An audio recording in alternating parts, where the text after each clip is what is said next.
There's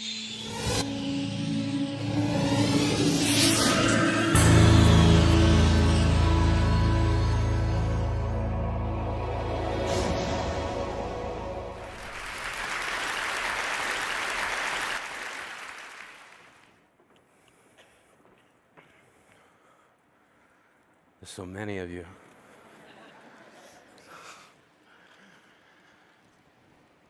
When I was a kid, I hid my heart under the bed because my mother said, if you're not careful, someday someone's gonna break it. Take it from me, under the bed is not a good hiding spot. I know because I've been shot down so many times, I get altitude sickness just from standing up for myself. But that's what we were told.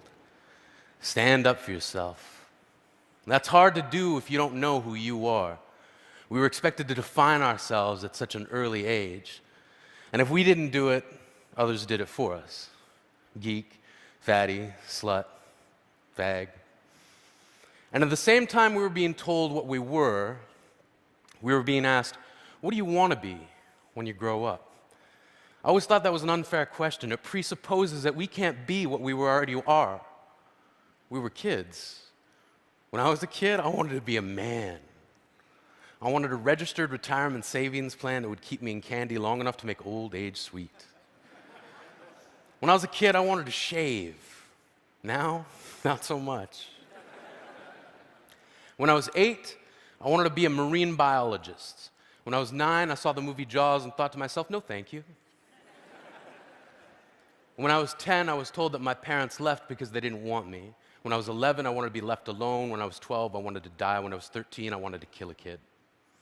When I was 14, I was asked to seriously consider a career path. I said, I'd like to be a writer. And they said, choose something realistic. So I said, professional wrestler. And they said, don't be stupid. See, they asked me what I wanted to be, then told me what not to be. And I wasn't the only one. We were being told that we somehow must become what we are not, sacrificing what we are to inherit the masquerade of what we will be. I was being told to accept the identity that others will give me. And I wonder what made my dreams so easy to dismiss. Granted, my dreams are shy because they're Canadian. My dreams are self-conscious and overly apologetic. They're standing alone at the high school dance, and they've never been kissed. See, my dreams got called names too. Silly, foolish, impossible. But I kept dreaming. I was going to be a wrestler. I had it all figured out. I was going to be the garbage man. My finishing move was going to be the trash compactor. My saying was going to be, I'm taking out the trash.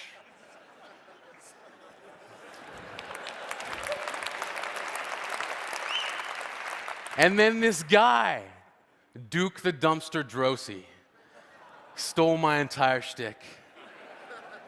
I was crushed, as if by a trash compactor. I thought to myself, what now? Where do I turn? Poetry. Like a boomerang, the thing I loved came back to me. One of the first lines of poetry I can remember writing was in response to a world that demanded I hate myself. From age 15 to 18, I hated myself for becoming the thing that I loathed, a bully. When I was 19, I wrote, I will love myself despite the ease with which I lean toward the opposite. Standing up for yourself doesn't have to mean embracing violence. When I was a kid, I traded in homework assignments for friendship, then gave each friend a late slip for never showing up on time, and in most cases, not at all. I gave myself a hall pass to get through each broken promise. And I remember this plan born out of frustration from a kid who kept calling me Yogi, then pointed to my tummy and said, too many picnic baskets. Turns out it's not that hard to trick someone. And one day before class, I said, yeah, you can copy my homework. And I gave him all the wrong answers that I'd written down the night before. He got his paper back expecting a near-perfect score and couldn't believe it when he looked across the room at me and held up a 0. I knew I didn't have to hold up my paper of 28 out of 30, but my satisfaction was complete when he looked at me puzzled, and I thought to myself, smarter than the average bear.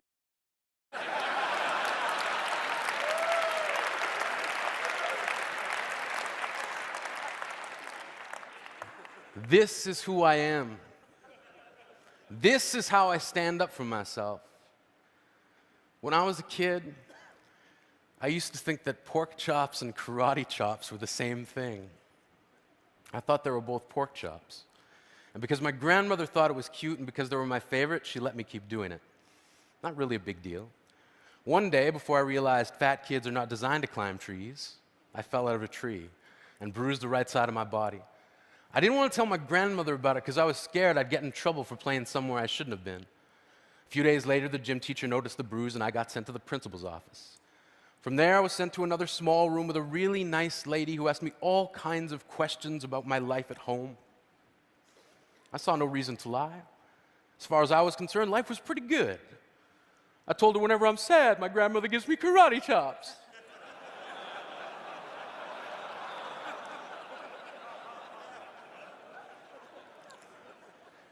This led to a full-scale investigation, and I was removed from the house for 3 days, until they finally decided to ask how I got the bruises. News of this silly little story quickly spread through the school, and I earned my first nickname, Pork Chop. To this day, I hate pork chops. I'm not the only kid who grew up this way, surrounded by people who used to say that rhyme about sticks and stones, as if broken bones hurt more than the names we got called, and we got called them all.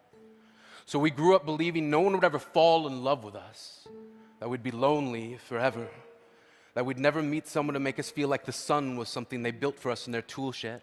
So broken heartstrings bled the blues, and we tried to empty ourselves so we'd feel nothing. Don't tell me that hurts less than a broken bone. That an ingrown life is something surgeons can cut away, that there's no way for it to metastasize, it does. She was 8 years old, our first day of grade 3 when she got called ugly. We both got moved to the back of class so we would stop getting bombarded by spitballs. But the school halls were a battleground. We found ourselves outnumbered day after wretched day. We used to stay inside for recess because outside was worse. Outside, we'd have to rehearse running away or learn to stay still like statues, giving no clues that we were there. In grade 5, they taped a sign to the front of her desk that read, "Beware of dog." To this day, despite a loving husband, she doesn't think she's beautiful because of a birthmark that takes up a little less than half her face. Kids used to say she looks like a wrong answer that someone tried to erase but couldn't quite get the job done. And they'll never understand that she's raising 2 kids whose definition of beauty begins with the word mom, because they see her heart before they see her skin, because she'll never always been amazing. He was a broken branch grafted onto a different family tree, adopted, not because his parents opted for a different destiny. He was 3 when it became a mixed drink of 1 part left alone and 2 parts tragedy. Started therapy in 8th grade. Had a personality made up of tests and pills.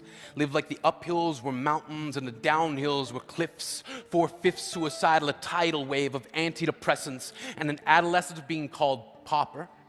1 part because of the pills, 99 parts because of the cruelty. He tried to kill himself in grade 10 when a kid who could still go home to mom and dad had the audacity to tell him, "Get over it." As if depression is something that could be remedied by any of the contents found in a first aid kit. To this day, he has a stick of TNT lit from both ends, could describe to in detail the way the sky bends in the moments before it's about to fall. And despite an army of friends who all call him an inspiration, he remains a conversation piece between people who can't understand. Sometimes being drug-free has less to do with addiction and more to do with sanity. We weren't the only kids who grew up this way. To this day, kids are still being called names. The classics were, "Hey, stupid," "Hey, spaz." Seems like every school has an arsenal of names getting updated every year.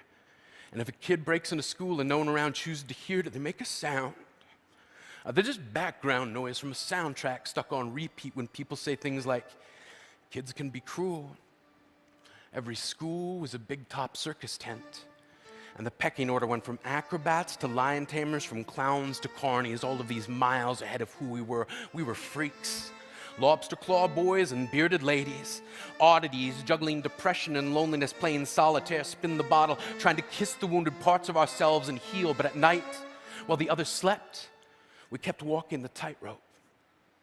It was practice. And yes, some of us fell. But I want to tell them that all of this is just debris left over when we finally decide to smash all the things we thought we used to be.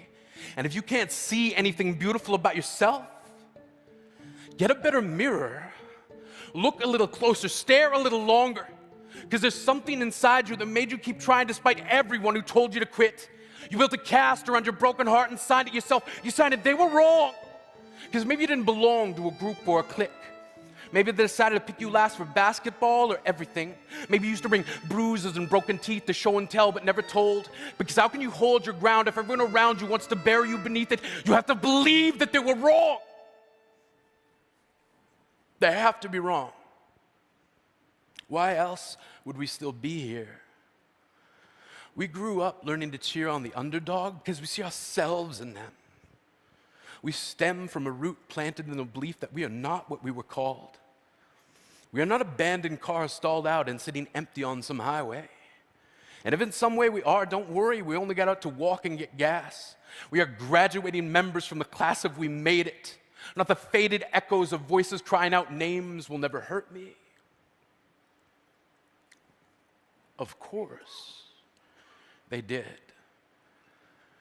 But our lives will only ever always continue to be a balancing act that has less to do with pain and more to do with beauty.